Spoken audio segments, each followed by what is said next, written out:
Hallo alle zusammen, it is still me Tural, and today I'm going to show you how to implement domain-driven design in your Transact SQL using C Sharp. Of course, I'm not talking about the built-in features provided by Transact SQL to encapsulate business logic like store procedures and other features. I'm talking about the exact pure C Sharp code, and you will implement your domain-driven design logic, your value object logic in your C Sharp and easily integrate it to your Transact SQL application. So what are you waiting for? Let's get started. First of all, I want to mention that I have created a special database called the Power of C Sharp. You can use any database you want. And from the Visual Studio perspective, I will create a special library to integrate our domain-driven design logic to our C Sharp. But first of all, let's see what is our use case, what we are planning to do. Say I have a special data type called fincode. Exactly right now, we don't have the built-in fincode support for our Transact SQL. Fincode is car7 and not nullable type. It means for every person we can have a fincode. Fincode should always start with number. Then the other 6 ones are going to be the symbols, just the symbols. Okay. And we want to implement it in our Transact SQL. Of course, Transact SQL provides us to implement this feature using stored procedures to validate it or functions, etc. And of course, we also have alias-based user-defined type. Let's see first our alias-based user-defined type. So you need to create type fincode, okay, from car7 not null. And when you declare a fin as fin code equal to 1, 2, 3, 4, 5, 6, 7, you can add more. It will just take only the first 7. The select add fin. Okay, let's first create our type and let's just show it.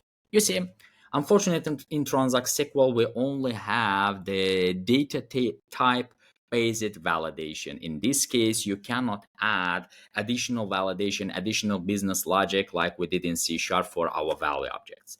That's why in this case, for the complex business logic, you should move to C#, create a library in C# and integrate this library to your Transact SQL.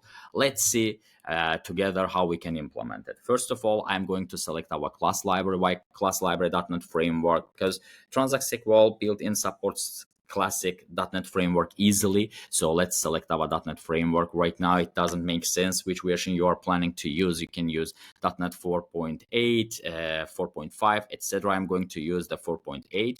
And here I'm going to create a special assembly called my special types, or let's call it CLR types for SQL. Okay, let's create it. So let's remove our class from here. I'm always removing it. You can just rename it. Right click, add class, and I'm going to create a fin code. It is going to be fin code 2, like in Transact SQL we have date time, then we have date time 2. We have fin code as a basic one, fin code 2 with more advanced features. In Transact SQL, you cannot integrate the class to your application when you implement the logic from the C# side. That's why you should mark your object, you should mark your entity with struct, okay, struct. This is going to be our fin code. And of course, we need to have serializable attribute with SQL user-defined type. Let's call the format user-defined type, max byte size 52. You can extend it, you can put 16, etc. Let's use, I don't know, the 32. That's also okay. And from the contract-based development, you already know that if you want to integrate one feature to another environment, you should have some sort of contract. And in this case, we have 2 contracts. One of them is going to be nullable. The other one is binary serializable. Why nullable? Because as you know, in Transact SQL, all types support null. But in C#, we don't have such type of built-in feature. If you need to mark your integer boolean with nullable, you should add question mark or nullable, generic. C# and SQL, their types are a bit different from the null perspective. That's why we have nullable interface. Okay, a binary serializable helps us to serialize data from C# and move it to Transact SQL, and back then from Transact SQL to C#. Easily just remember it in this way. Okay, let's implement it like this. And for the fin code, we will always use private string value. But why not read only? Because I will work on this value from the read and write methods. That's why this is not read only. And private boolean is null. Okay, and is null is always is null. Cool. And from the read perspective, let's mark it read only if you want, and C value equal to r dot read string, r dot read string. So you see, you cannot modify the read-only stuff. That's why we are removing this read-only from here. That's the basics of C#. And from the write perspective, write our value. That's simply it. But this contracts and the valid building process doesn't allow you to easily integrate this type to our Transact SQL. Why? Because we need to do additional operations. First of all, we need to have public static fin code to parse method. The method should exactly be called parse, because just don't remove it and integrate your DLL to Transact SQL, and you will see that it gives an error message saying that the parse method is not implemented, such type of things. So we have parse with SQL string, and I will make sure that I have a nullable version of my struct, so private fin code 2. Of course, it is also static because I'm planning to use it inside the parse.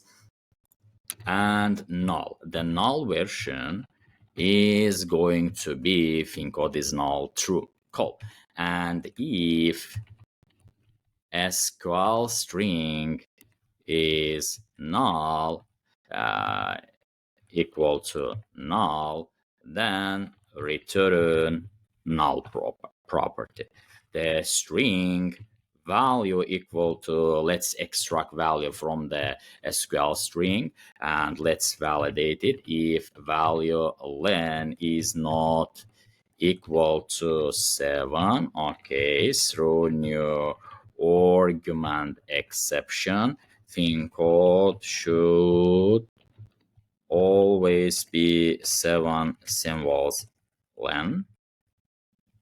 Okay, another validation is the char is digit. If the first character of the value is not digit, then throw argument exception, another exception.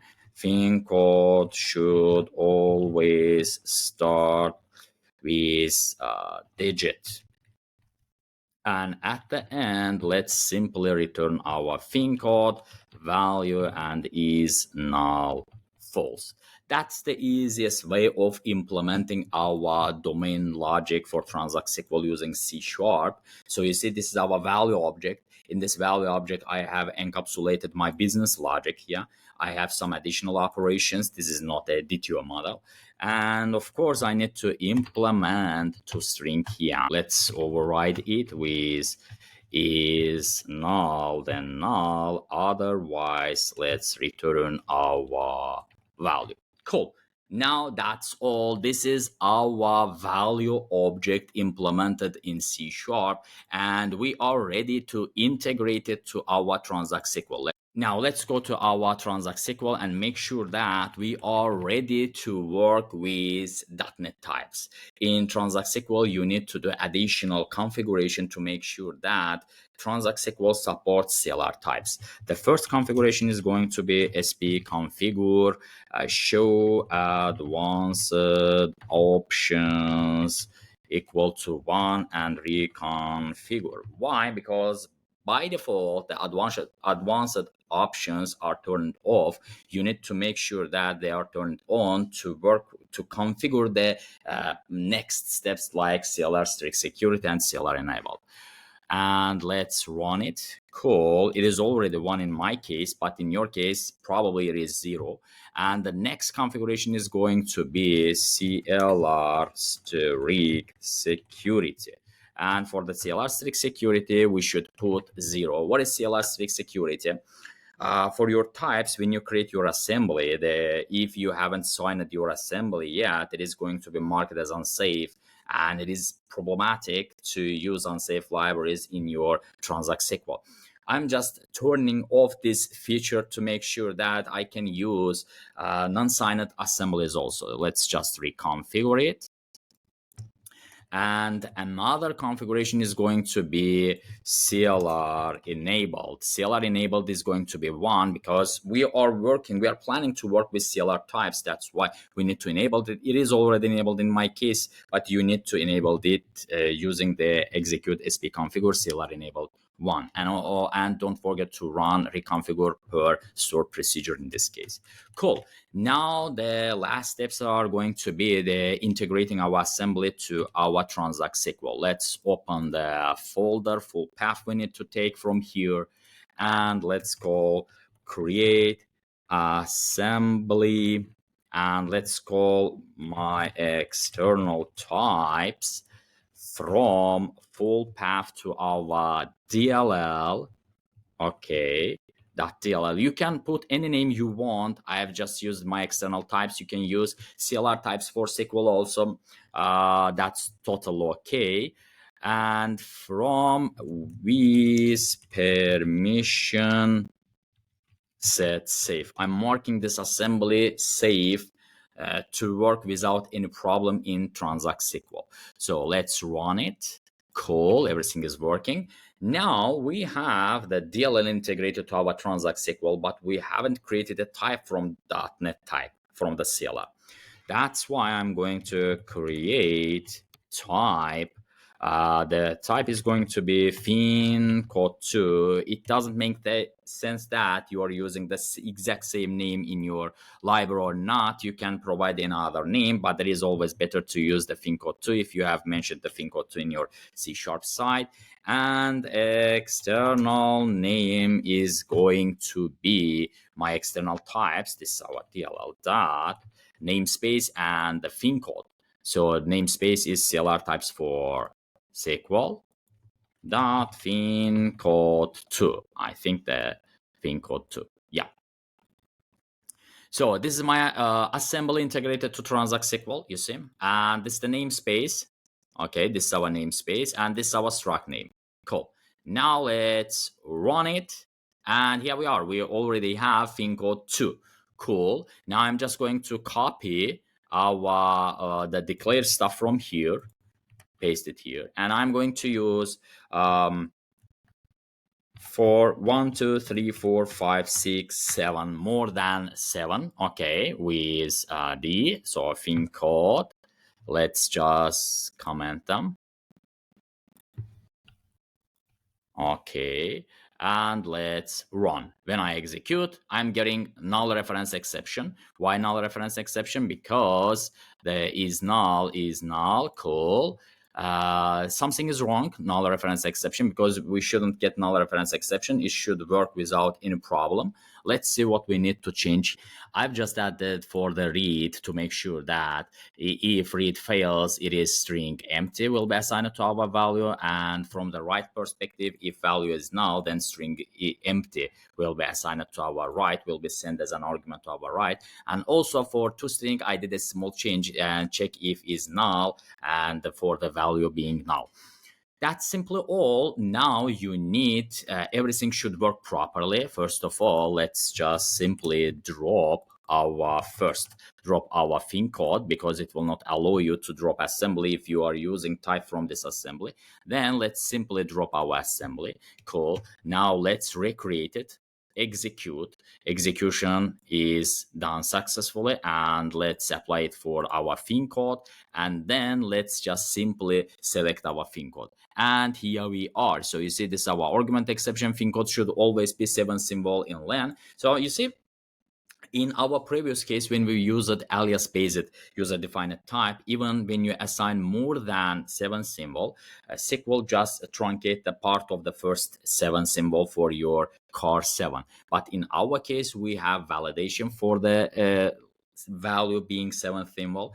And on the other hand, when I put 1 2 3 4 5 6 7 symbol here, it will not start with number, okay, with digit, and I'm seeing fin code should always start with a digit. That's all. That's how you can easily integrate. You can easily write your domain-driven design DDD value object logic in your C sharp and integrate it to your Transact SQL application. Well, that's all. If you like my videos, please don't forget to subscribe, hit like button, share, and I'll see you in the next tutorials. Bye.